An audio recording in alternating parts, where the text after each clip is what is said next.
Vamos a conversar ahora sobre este magnífico libro que ha producido el IEP, que se llama Un grito a la tierra, arte y revolución, Chasqui, Cusco 1972 y 1974, y explora, diría yo, un ámbito de lo que fueron esos años en torno a interpretar de una manera diferente o por lo menos matizada a lo que se dice del gobierno del general Velasco, desde una perspectiva claramente regional, desde una perspectiva básicamente, diría yo, ideológica y altamente con expresiones muy claras desde el ámbito más bien cultural.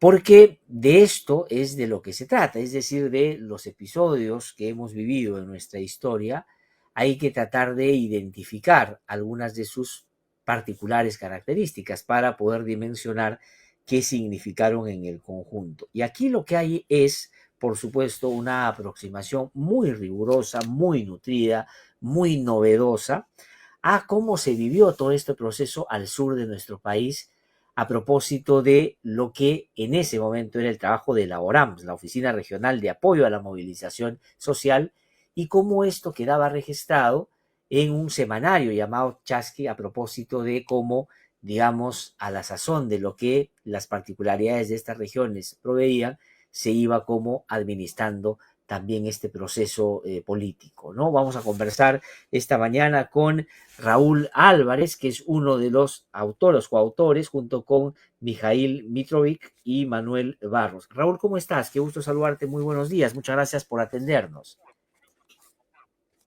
¿Cómo estás, Lázaro? Un gusto, buen día. Gracias por la invitación. No, al contrario, para mí es un gusto tenerte en el programa y que nos puedas comentar sobre esta publicación que es, diría yo, como se ha referido ya creo que en algunas reseñas que le han hecho, novedosa en términos de cómo ustedes se aproximan a este proceso. Y quisiera comenzar por ahí, si me lo permites, cómo así nace la idea de empezar a ver este ámbito de este proceso político, digamos, ¿no? Porque hay discusiones en torno a lo que esto significó más en el ámbito de las élites, las controversias que esto generó en torno a los, digamos, que poseen las tierras versus a lo que el gobierno determinó frente a ello. En fin, hay varias cosas que se han dicho sobre eso. Pero una aproximación a la expresión más cultural de este proceso sí me parece sumamente interesante. ¿Cómo así nace? ¿Cuál es un poco el objetivo y qué cosa es lo que en torno a hallazgos podrías tú esta mañana dar a conocer algunos, por cierto, para motivar a la gente que pueda, por supuesto, adquirir el libro? Claro que sí, un gusto. Este proyecto nació en pandemia, más o menos a mediados de 2020. Nos juntamos Mijail Mitrovic, Manuel Barros y quien habla, por un interés común que tenía que ver con estudiar una dimensión que no ha sido suficientemente atendida, me parece, en los estudios sobre el gobierno militar. De alguna manera los tres empezamos a acercarnos al gobierno militar justamente por el marco de esos 50 años de la reforma agraria, ¿no? Digamos que este fue un parteaguas y fue una ocasión en donde, bueno, mucha gente empezó a decir muchas cosas sobre el gobierno militar de Velasco.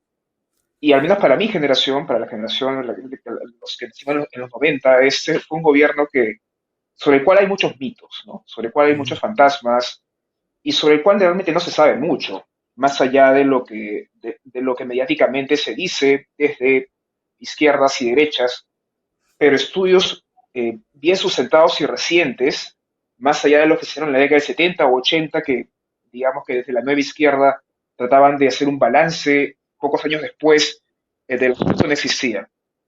Y menos aún de la era cultural, ¿no? Que me parece que ha sido una de las dimensiones menos tocadas del régimen. Y es algo curioso porque eso fue un gobierno que explotó muchísimo la cultura. Así Y es. recordemos la cuestión Tupac Amaru, ¿no? El tipo del Tupac Amaru, Chabuca Granda componiendo canciones, Nicomedes Santa Cruz también haciendo panalivios, las obras de teatro, los festivales de arte, ¿no?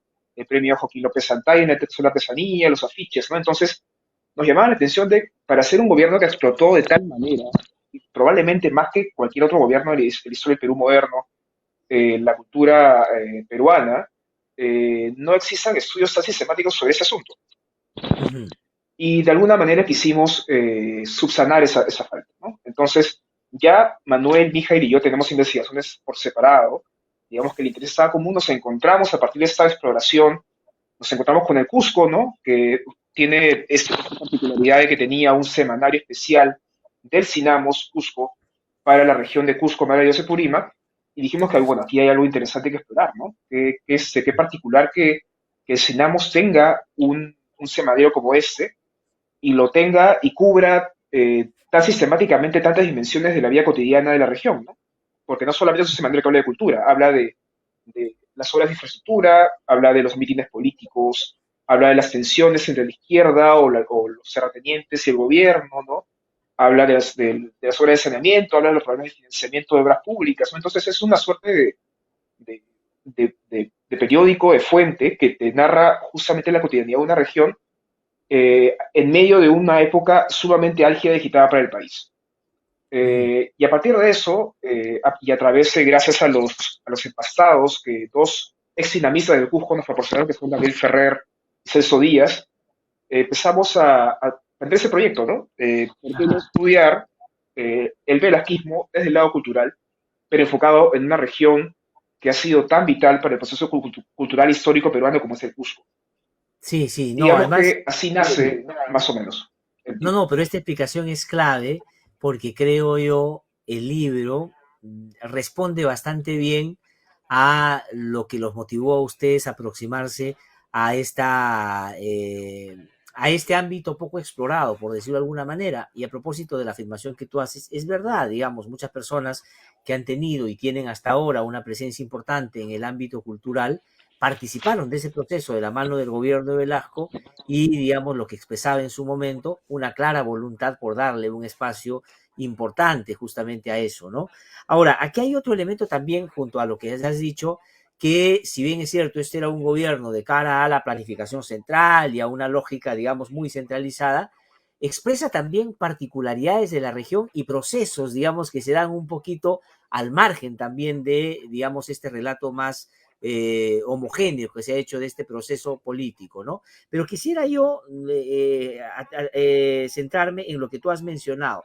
No solo es una mirada sobre las expresiones culturales que hay en medio de este proceso político, sino es una lectura del proceso político a través de el arte y la cultura también y las narrativas que se van generando, que difieren mucho de las que se producen aquí en Lima, por ejemplo, o en otras zonas, digamos, con características distintas, ¿no?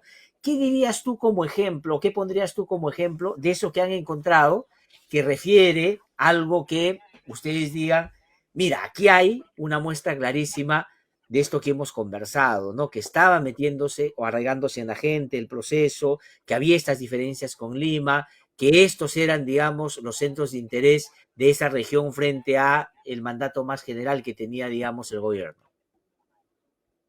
Sí, creo que una gran conclusión que nos llevamos luego de hacer ese libro es que no existió tal cosa como un velasquismo, no existió tal cosa como el velasquismo. Digamos que fue un Mm, proceso único, pero fue un proceso muy fragmentado. Y lo que muestra ese libro es justamente de que hay una lectura desde el sur andino de un proceso que aspira a ser centralizado, pero que por sus propias circunstancias necesita regionalizarse, necesita poder calar en la cotidianidad, en la subjetividad de la población, y para eso apela a la cultura. Algo que nos ha sorprendido mucho de Chasqui, de particularmente de la forma en cómo se vivió ese proceso en el Cusco, es eh, usualmente tenemos la imagen de que básicamente la producción cultural del régimen se circunscribe a unos cuantos hitos, ¿no? Los afiches de Jesús Ruiz Durán, ¿no? Del así pop es. art, del pop up chorado, como se le dice, quizá el premio a Joaquín López Santay, que yo discuto en mi artículo, Ajá. y algunas otras expresiones que son canónicas, ¿no? Pero lo que muestra este, por ejemplo, en el caso de Mikhail Mitrovich, es una imaginería visual que es totalmente distinta a la que se establece en Lima. Son Así es. iconos que se adaptan, que dialogan justamente con la historia de la región. Hay una explotación sumamente interesante de Tupac Amaru como un héroe surandino, ¿no? Como un cacique rebelde cuya gesta es como una suerte de energía histórica que es tomada por el velasquismo para continuarla en el presente. Hay un diálogo directo con los seres populares de la región, ¿no? Con los líderes campesinos de la toma de tierras en los años 50. Este, también hay toda una simbología que dialoga justamente con las particularidades de la región, ¿no? con las artesanías de la región, con los barrios de la región, aparecen retratados ahí, ¿no? Entonces, lejos de ser como bien dices, un proceso que intentó promover una imagen única de la revolución en todo el país, vemos más bien que, sobre todo a través del CINAMOS, que es la gran institución que es objeto de estudio de este caso, es que hay una adaptación, ¿no? El CINAMOS va adaptándose, va dando su estrategia visual y su estrategia política de acuerdo a las particulares de cada región, dialogando con sus tradiciones locales, dialogando con sus mitos, dialogando con sus héroes regionales, dialogando también con su historia social, ¿no? Porque algo que también es interesante de este libro es que el, eh, da cuenta de que el blanquismo no operó sobre cero. Más Así bien lo es. que hizo fue aprovechar un germen social que ya estaba presente en los últimos 20 años del país desde la toma de tierras y de alguna forma lo trata de encauzar para sus propios objetivos, ¿no? Toda esta cuestión del Cusco Rojo de los años 60, con los sindicatos, con la cuestión de Hugo Blanco, con las tomas de tierras, es de alguna forma retomada por el velasquismo, pero para describirla de otras coordenadas ideológicas, ¿no? Sí, Entonces, sí. quizá el caso, la enseñanza en ese sentido sea esa, ¿no? La cuestión de la regionalización de un proyecto nacional. Sí, no, y además hay, como tú bien dices, y tal vez los afiches, para decirlo en términos muy concretos, reflejan justamente esos matices y esas lecturas más regionales que a la revolución pensada desde Lima le toma tiempo, digamos, ir como adecuando al objetivo más general, ¿no? Uno por el lado de que ya había una base sobre la cual se montó, pero que no reconocía esas particularidades del todo, que empieza a buscar reconocerlas después, ¿no? Una aproximación también al tema de la poesía, del vínculo de la artesanía con la política, es decir, hay unas conexiones en el día a día de quienes, digamos, tienen mucho protagonismo en esta historia del sur que descifran mejor lo que fue ese matizado proceso, ¿no? A mí de verdad que me parece un aporte muy importante y yo recomiendo a quienes nos siguen, por supuesto, ojalá puedan hacerlo, adquirir este libro para en detalle poder profundizar un poquito más esto que Raúl nos está contando. Raúl, por cuestión de tiempo tengo que ir terminando, pero quisiera alguna anotación final que tú quieras hacer, ya invitando a quienes nos siguen para que puedan adquirir el libro, por supuesto. Ahí estamos viendo la portada. Tal vez la explicación de la portada también pueda ser un incentivo para leerlo. Pero, digamos, algo que quieras decirnos ya convocando a quienes nos están viendo para que puedan adquirir el libro. Sí, invitarlos a que adquieran el libro. Realmente es un trabajo hecho con mucha dedicación, con mucha rigurosidad también. Nos hemos esforzado Sí, sí, sí, sí, sí. por tratar de acercarnos lo más seriamente posible a una época tan polarizante, con tanto juicio, con tanto fantasma. Y lo que hemos tratado de hacer es justamente enriquecer un debate que creo que está lejos de terminar, ¿no? Me parece que es un gobierno que es clave para la historia del Perú, para bien o para mal, más allá de los ciertos errores que tuvo.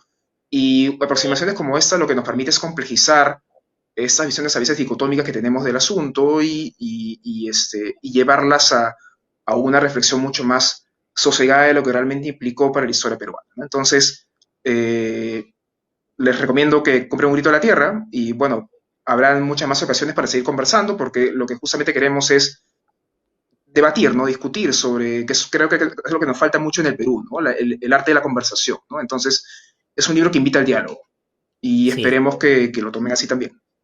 No, no, no, yo creo que sí, digamos, invita efectivamente al intercambio, pero incorporando elementos que pueden, por ser, digamos, importantes, creo yo, matizar, digamos, lo que parecería son las lecturas más extendidas, ¿no? Yo creo que eso es, complejizar los procesos es fundamental haciéndolo de manera informada y creo que este libro contribuye de manera significativa a que podamos involucrarnos en aquello. Yo agradezco mucho, Raúl, tu participación en el programa. Vamos a tener oportunidad de seguir conversando, por supuesto, pero por lo pronto recomiendo que compren este libro y saludo al IEP, por supuesto, por el permanente interés y esfuerzo que despliega para poder dotarnos de publicaciones e investigaciones tan importantes. Muchísimas gracias, muy amable.